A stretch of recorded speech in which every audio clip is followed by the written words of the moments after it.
Hello friends, welcome to Shri রান্নাঘর। এই যে সজনে ডাঁটাগুলো দেখছেন, এগুলো সব নরম হয়ে গিয়েছে, বেশ কিছুদিন ধরে পড়েছিল ফ্রিজের মধ্যে। তো ভাবছি এগুলো দিয়ে কি বানানো যায়। তো এগুলো দিয়ে আমি আজকে ঝাল ভাজা বানাবো। তো আপনারা ভিডিওটা দেখতে থাকুন, স্কিপ না করে। আশা করি আপনাদের ভালো লাগবে। প্রথমে আমি সজনে ডাঁটাগুলো সব ছাড়িয়ে নেব, তো তারপরে আমি দেখাচ্ছি।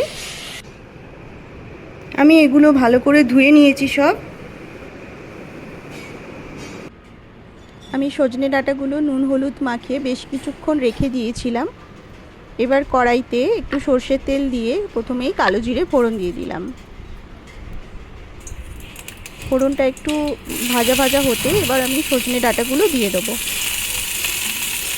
নুন হলুদের যে জলটা সেটাও আমি দিয়ে দিচ্ছি, আরও কিছুটা পরিমাণ জল দেব, দিয়ে ঢাকা দিয়ে সজনে ডাঁটাগুলো সেদ্ধ করে নেব। এটা একটা মশলা বানাচ্ছি, এতে আছে সাদা সর্ষে, জিরে আর শুকনো লঙ্কা আর সামান্য একটু পোস্ত। অনেকটা মশলা হয়েছে, তাই আমি অল্প একটু মশলা দিলাম পরিমাণ মতো, আপনারাও পরিমাণ মতো দেবেন। এবার মশলাটার সাথে একটু মশলার যে জল ছিল সেটাও একটু দিয়ে দিলাম, দিয়ে ভালোভাবে মাখিয়ে নেব সজনে ডাঁটাগুলোর সাথে।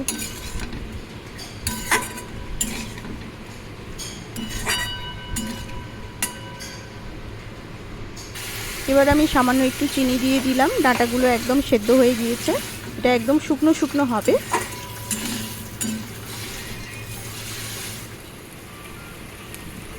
আমি এটা এবার একটা প্লেটের মধ্যে ঢেলে নেব।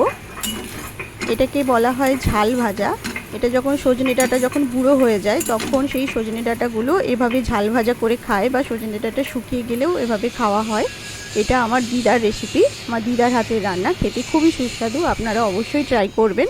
তো বন্ধুরা, রেসিপিটা কেমন লাগলো অবশ্যই কমেন্ট করে জানাবেন। ভালো লাগলে প্লিজ চ্যানেলটি সাবস্ক্রাইব করবেন। Thank you.